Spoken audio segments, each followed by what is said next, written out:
Hey everybody, it's Ruben Lowen here in Cypress, Texas. It's Friday morning. This has been amazing. Last night, well, I got people calling me about uh, visitations, uh, demonic from saints, um, suicidal, and you're calling me why? Uh, you know, and I'm like, oh, this is, and like, I, it makes me recall when I got out of the foster home.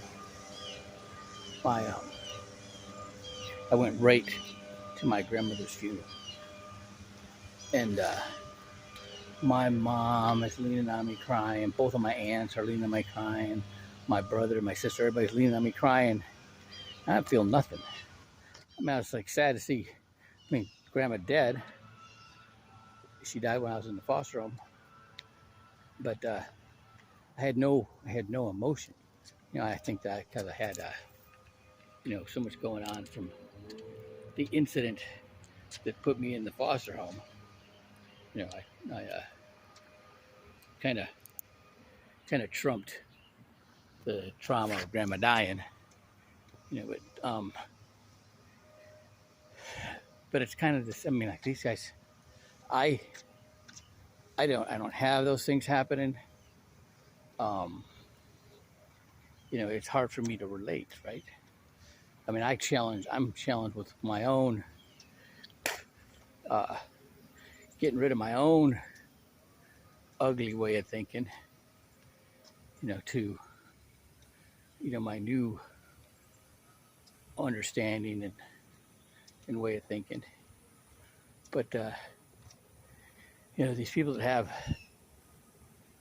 these issues. I had a friend of mine that he was a Navy SEAL, well, like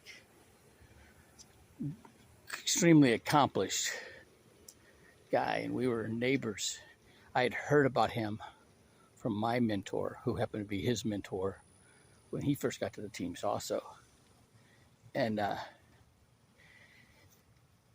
he, um, he'd see me teaching my kids how to box in my garage, and him and his wife, and his wife was a lot younger than him, and she was just all in love with him and all that.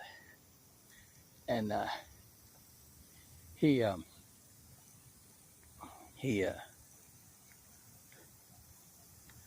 um, we stayed connected, and he was from Brownsville, Texas, and his dad used to have a shrimp boat. I used to work on my dad's shrimp boat, and all that. My uncle's shrimp boat. I used to work on my uncle's shrimp boat, and then so when I moved to the Rio Grande Valley, he we hung out and stuff, and I remember him. Oh, well, his wife died of cancer. So he'd call me, he'd just cry on my shoulder, over the phone. I remember him saying his dad got cancer. He's like, I'm just gonna drink myself to death. So I get to the Rio Grande Valley, and we hang out for a few times, and I started working out with the JRTC kids at the high school. And he's like, "You're the one, Red. You're the one that's gonna show the world how tough these Mexicans in the valley are."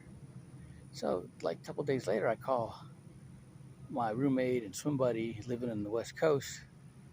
Tell him, yeah, what he said. He goes, Jose Trevino, he died. I'm like, no, I just talked to him.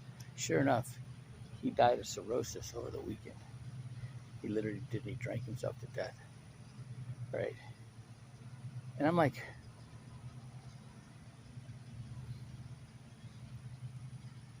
why are people calling me? You know, and I just, when my wife died of cancer, I couldn't slow it down. I couldn't get its attention, right? Never felt so helpless in my life. And then these people have these issues and these problems. I mean, I'm not a doctor. I'm not a psychologist. You know, um, all I can do is pray. You know, and I'm starting to learn that that's a whole lot. That's turning my spiritual connection and energy to help somebody else. So I got to get to work on that. All right. Have a good day.